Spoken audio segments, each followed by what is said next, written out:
Assalomu alaykum hurmatli obunachilar. Bugun biz sizlar bilan 2 mirror cube'ni terishni o'rgatamiz.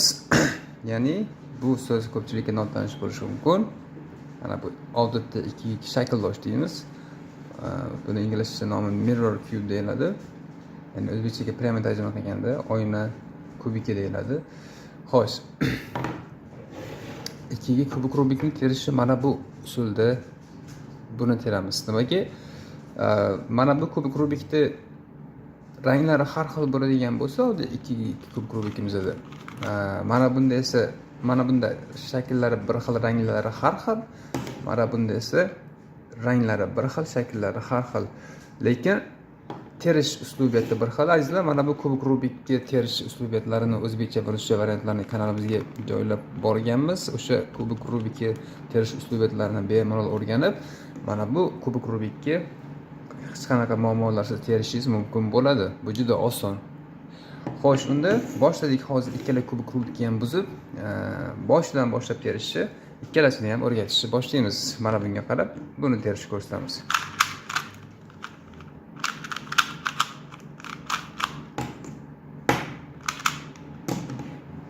Endi mana buni buzamiz.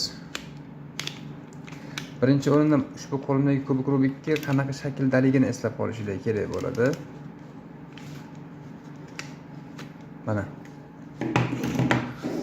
Endi birinchi qiladigan ishimiz sizlarga tushuntirish uchun mana bu kubik rubikni qanaqa terishni o'rgatishim kerak. Ya'ni повтор ko'rsatib ketaman. Buni kubik rubikimizdan bitta tarafini terishimiz kerak bo'ladi. Ya'ni bitta tarafidagi ranglarni terishimiz va qanaqa terishimiz kerak? Yondagi ranglar bilan bir xil holatda terishimiz kerak bo'ladi. Deylik, sizlarga hozir ko'pchilikka ma'qul bo'lgan qizil rangni terib ko'rsataman sizlarga. Xo'sh.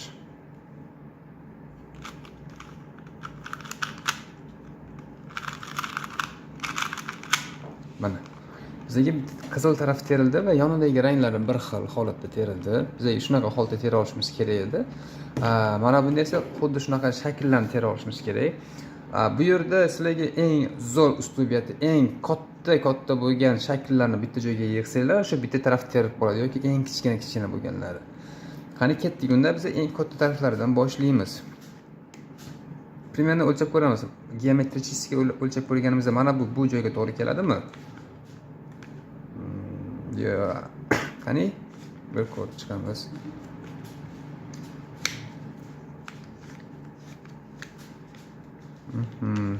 Yana o'sha oddiygina o'ng qo'l formulasi, ya'ni tepaga, chapga, pastga, o'ngga formulasidan bir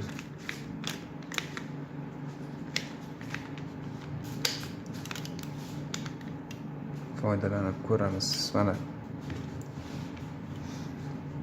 Endi mana bu tarafga joylashtirishimiz uchun mana shu holatda ushlab yoki bu o'tda turish kerak edi. Mana shunaqa holatda ushlab turib, biz bitta mana buni shu yoqqa chiqarib qolamiz. Sizlarga osonroq bo'lishligi uchun mana ikkita taraf yig'ildi.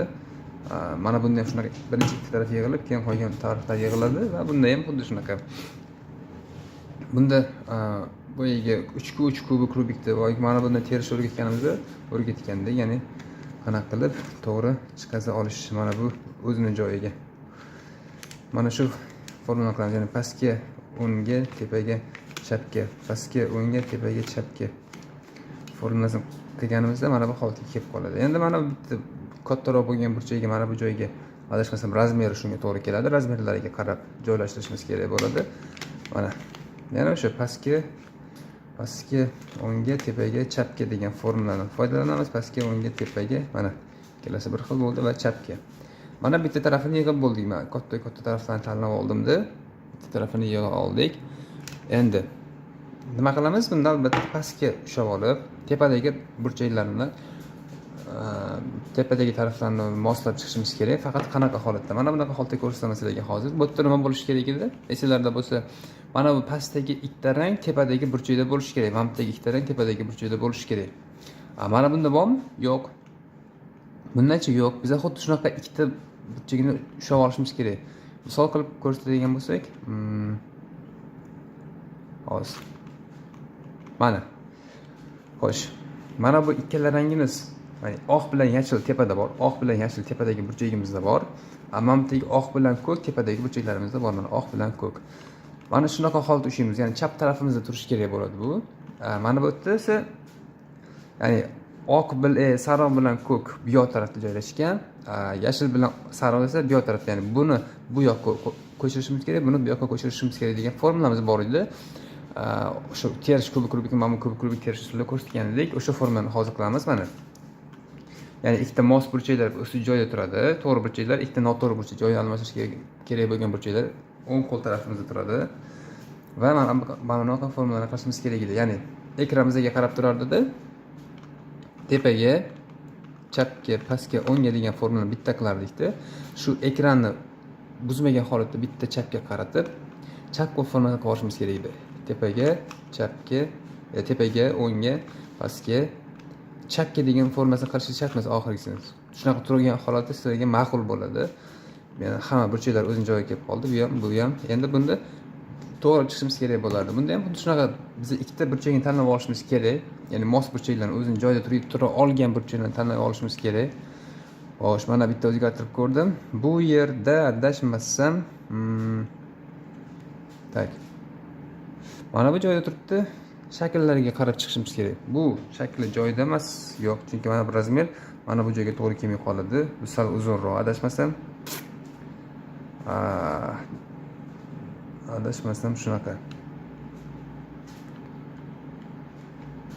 Qani bitta o'zgartirib ko'ramiz, yana aylantirib.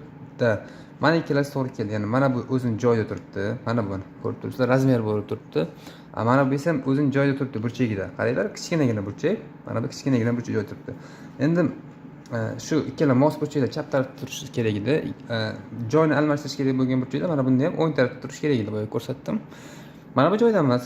Qaranglar, razmeriga bitta qarabsizlar, mana bu joyga kelishi kerak. Bu esa mana bu joyga, примерно razmerini cho'tlab olasizlar, shu joyga o'tib olish kerak. Bunda ham boya nima qildik?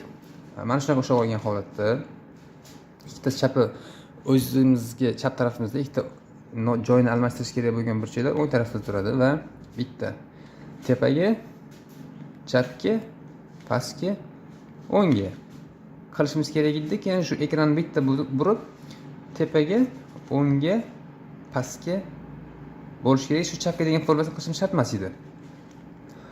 Tepadan qarab chiqamiz. Menimcha hamma burchaklar o'zining joyiga kelib oldi. Mana bitta burchak to'g'ri turibdi. Mana bu ham o'zining joyida, bu ham o'zining joyida, bu ham o'zining joyida va bularni o'girib chiqishimiz uchun nima qilishimiz kerak edi? O'zining joyiga keltirib chiqishimiz kerak edi. Uning uchun biz mana bu ikki kubik yordamini olamiz. Ya'ni mana biz qatdan boshlab bergandik, qizildan boshlab bergandik va buni. Endi mana bu burchaklar, pastdagi burchaklar xato turib, joyini o'zining joyida almashtirib qo'yishim kerak, ya'ni burib qo'yishim kerak. Mana bunaqa holatda bo'lmaydi albatta. Mana bunaqa burib qo'ymayman. Buni formulasi bor. Pastga holatda ushlab turaman, bitta mos burchagini ushlab olaman deb, mana bu burchakdan boshlab terishni boshlayman. Pastdagi o'ng tarafdagi burchakdan boshlab terishni boshlayman. Qachonki mana bu pastdagi rangi oranjiy pastga tushguncha, mana bu joyga tushguncha, mana bu hozir qildik-ku o'ng qo'l bilan. Shu formulani qilamiz. Tepaga, chapga, pastga, o'ngga degan formulani qildik. Bir martada kelmaydi. Maksimum 5 martagacha, minimum 1 marta qilamiz. Mana 2 martada keldi. Oxirisi mana buni qilib qo'yishimiz kerak. Ko'pchilik qilmasdan shu joyda adashib ketib qoladi. Mana pastiga oranjiy keldi. Orqasi buzilib ketdi, unga e'tibor bermanglar. Endi keyingisini olib kelamiz-da. Keyingisini oranjiyni pastga tushguncha harakat qilamiz. Vot. 2 marta qildik. 3-marta qildik. Shu formula esinglarda tepaga, chapga, pastga, o'ngga degan joyini qilishimiz kerak. Endi oxirida kelganda bu avtomatik terilib qoldi, shart emas. Endi mana buni ham xuddi shunaqa qilamiz. Mana bu mos burchagini ushlab olamiz. Pastga qarab, tepa taraf terilgan holatda, past tarafda mana bu burchakdan boshlaymiz. Mana bu burchaklarni joyini almashtirib chiqishimiz kerak bo'ladi. Bu yerda rangini tanlay olmaymiz, faqat shakllari bir xil holatga kelib qolganda ushlab olamiz shu joyni. Tepaga, chapga, pastga, o'ngga, tepaga, chapga, pastga, o'ngga. To'g'ri kelmadi hali. Tepaga, chapga, pastga, o'ngga. 3-marta qildim, yo'q. Tepaga, chapga, pastga, o'ngga. Mana azizlar, razmerlari bir xil bo'lib qoldi. Endi buni teng chiqsa deb tasavvur qilamizda, keyingi burchakni olib kelamiz. Keyingi burchakni ham xuddi shu razmerga to'g'rilab terib olamiz. Tepaga, chapga, pastga, o'ngga. Tepaga, chapga, pastga, o'ngga. Tepaga, chapga, pastga, o'ngga. Mana azizlar, keyingisi razmerlari mana bu ikkalasi bir xil to'g'ri holatga keldi. Endi keyingi burchakni olib kelamizda, oxirgi burchagini terishimiz kerak. Tepaga, chapga, pastga, o'ngga, tepaga, chapga, pastga, o'ngga, tepaga, chapga, pastga, o'ngga, yo'q hali ham kelmadi. Tepaga, chapga, pastga, o'ngga degan joyni qilamizda, bir aylantirib o'zini holatiga keltirib qo'ysak, bu ushbu kubik rubikimiz terilgan holatda bo'ladi.